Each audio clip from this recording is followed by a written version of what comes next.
How do you actually change your life? My name is Crystal Hoban. I'm an identity coach, and I help people to stop abandoning themselves in their life and in their relationships. I want to talk about this today. What does it take to be successful? What does it take to change your life? And I think that this happens in a macro level in a very large way, but this also happens in a very small ways, in these little moments, right? And, when we think about that idea, we think about completely changing our life in every aspect or every way. And I would argue that actually this needs to be done when you change your life in just even the smallest ways. So, may it be that you're choosing to show up differently, or you want different relationships around you, or you're looking for a different way of making income or running a business, right? Anything that you are doing differently, you're working out for the first time, maybe you're working on your summer bod, right? Whatever. Anytime you're wanting to make a change, anytime you're wanting to make a shift, there is a change that needs to happen very internally. And I would argue that that is an identity shift. Even the small things are identity shifts, because for you to be able to maintain any change or any shift, you have to be different. Either you have to decide that you're not putting up with certain things anymore, you have to decide that you're showing up in a certain way and continuously and repeatedly, right? So anytime you want something different, you want to change your life, you want to do something different, you need to do the internal work to change and shift.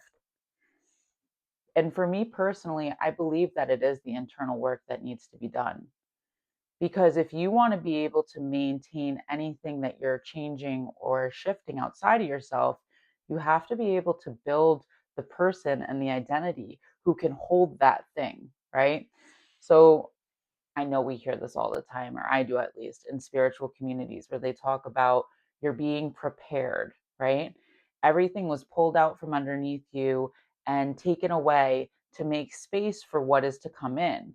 But during that in between space, you are being prepared to hold what it is you're asking for, to hold what it is you're praying for, right? So the being prepared piece is about you learning how to become the version of yourself, the identity that can actually hold what it is that you're calling in and maintain that. And so you want to change your life, you want something different in your life, right? It starts as an internal process. It starts with you acknowledging what it is that you want for yourself and why you want it for yourself.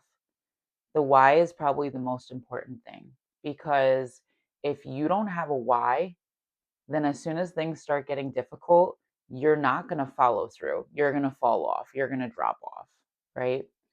So being able to stop and acknowledge, what is the why for me? Why do I want to change my life? Why do I want this thing, right? Why did I call this in? Why did I ask God, universe, source for this thing? What is it truly that I want from it, right? When you know your why, that is going to help you to move through all of the difficulties of getting there.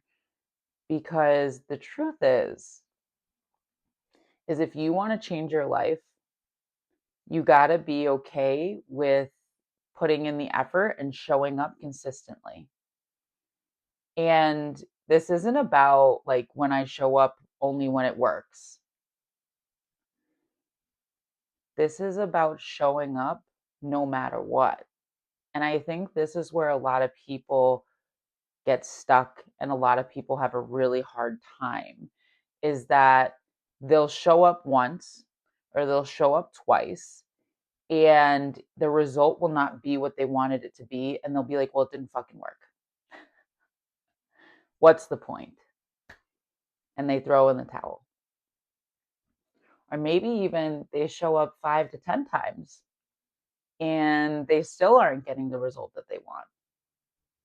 So they toss in the towel, right? So this is why the why is so important, because your why is what's going to push you past all of those trial and error times where it's not working. And the people who truly change their lives and who are truly successful and who truly are able to embody a new identity and version of themselves are the people who get up to bat and continue it going no matter what. They may have been striked out 10 times, 20 times, but they're still in the fucking game. They're still deciding to show up. They're still deciding to put the work in. They're still being consistent, right? And when I talk about this, you can talk about this in so many different ways. I think it actually connects to so many different ways of changing your life or shifting identity, anything, to be honest with you. But if we're talking about it in the way of like learning how to be authentic and then learning how to be authentic in relationships, which I do a lot of work around this in my program, Fully Expressed and Unavailable for Less. You can take a look in my bio if you're interested. And I am offering a masterclass. If you want to become authentic and learn how to become authentic in relationships, right? You have to embody a new version of yourself and you have to embody a new identity.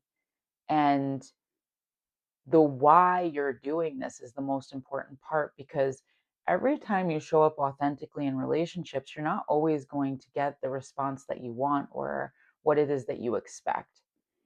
And your why has to be more important than what it is that you're receiving back. So the why is what pushes you through, right? I want to feel good about myself. I want to continue to feel good about myself. I know that if I continue to show up authentically and truly and genuinely who I am, then that makes me happy, and happy is my highest why, right? And so when you do show up in that way and it's not received well, you can go back to your why. It's really important to understand that it's not a one and done kind of thing. Like, I think anytime people want to change or do something different, it feels like, well, I put so much effort in, I tried so hard, right? And then right before everything is actually about to happen for them, they give up and they throw in the towel rather than just pushing through that discomfort and keeping going, right? Or another thing I see a lot is like they'll change the way that they're doing things, right? So they'll stop embodying the identity that they chose or stop choosing the same thing. And instead they'll start to say, oh, I must not have this right? Which is a lack of self trust. Maybe I should do it this way. Maybe I should do it this way. Maybe I should do it this way, right? And the reality is that that's just causing a very imbalanced kind of way of moving. And this is really why people start getting caught in that like overthinking place, the over worrying place, the needing to figure it all out before it happens kind of space, right? Is you just don't trust yourself enough to stand strong in what you're doing and continue moving forward, and that it's going to bring the results that you want. So instead of being continuous, being consistent, you shift and you change constantly. And then you're going to get weebly wobbly energy back to you, period. Like, that's just the way that that works. But if you just maintained and stayed in what it was that you chose to be in, and you kept going and you kept moving forward, it eventually would bring you the results that you want. But this period of time where you're in that in between of any change, right? This is the time where people get in their heads. This is the time where people really struggle to just continue doing what they're doing. And it's the space where like all the doubt comes in, right? if you really want to change, you have to recognize that who you need to become to create that change is just as important as the change. And who you need to become to create that change is not who you are now, but it's that version of you who can still trust yourself through the doubt, who can still continue moving forward, who knows how to regulate themselves through the discomfort and the unknown and the lack of certainty.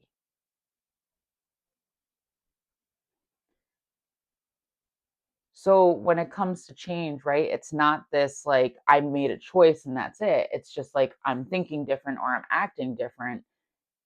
It's a combination of many different things. It's I'm thinking different, I'm acting different, I'm regulating myself differently, I'm choosing different ways to make meaning of what's happening for me, right? And I'm also making a choice on how much I am focusing on certain parts of my experience. So there's all these different components that you need to be able to embody and become to be able to hold what it is that you're asking for. I don't care what it is that you're asking for. It could be anything, to be honest. I gave you that example earlier, but in general, it could be anything. And so this is what they mean when they talk about you need to be able to shift identities and be in a different identity to be able to call in what you're asking for and to be able to hold it and maintain it. Because the identity is the whole you. And that comes down to how you spend your time, comes down to how you think about things. It comes down to how you focus on what you're thinking about or what you choose to focus on what you're thinking about. It comes down to how you're regulating yourself through all of this, right? It comes down to like how are you talking to yourself as you're moving through all of this?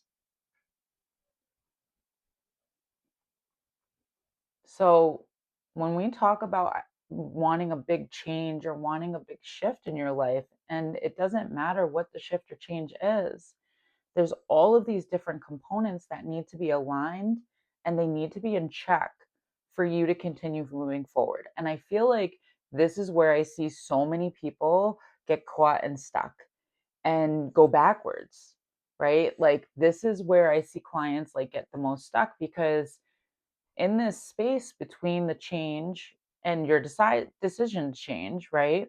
That middle space, there is a lack of certainty. There is a lack of knowing for sure. And there's usually like nothing happening in there.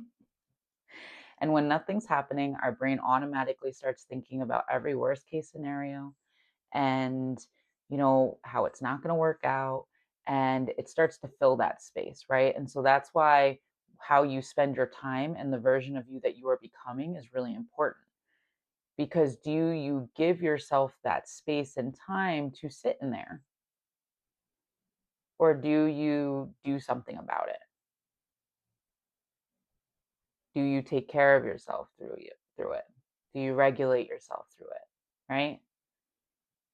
So any type of change that you want, there has to be a full embodiment that comes with that. And it comes with many different pieces and parts. And this is why it's really hard to do on your own, because you can't see all of your blind spots. So it's a lot easier when you have somebody to support you and help push you through and help you keep going. However, you choose to receive that is your choice. But it can be really helpful when you have somebody outside of you who's helping you see that this is normal, right? This is a part of the process, especially somebody who's been through it before. That can be extra helpful. So I just want to acknowledge, though, that if you want to change, you need to become the embodiment of the person who already has that change. And that means aligning yourself with all of those different pieces so that you can call that in. And it's about recognizing self doubt for what it is, recognizing the overthinking for what it is. It's a normal part of the process of change. It doesn't mean anything or say anything, it just is. And so learning how to manage that is probably the most important part of moving through any type of change.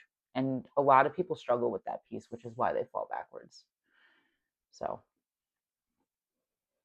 if you do want help with this is exactly what I do in my coaching. You can find more information at crystalclearmystic.com. But just know that it is uncomfortable and it's learning how to be in the discomfort. Growth doesn't happen where you're comfortable, it happens where you're uncomfortable. And for you to grow into a new version of yourself or change into a new version of yourself, you have to learn how to regulate and find comfort in the discomfort because it's all a part of the process. Just know you got this. Keep going. Trust yourself. Love yourself. And really get solid on your why.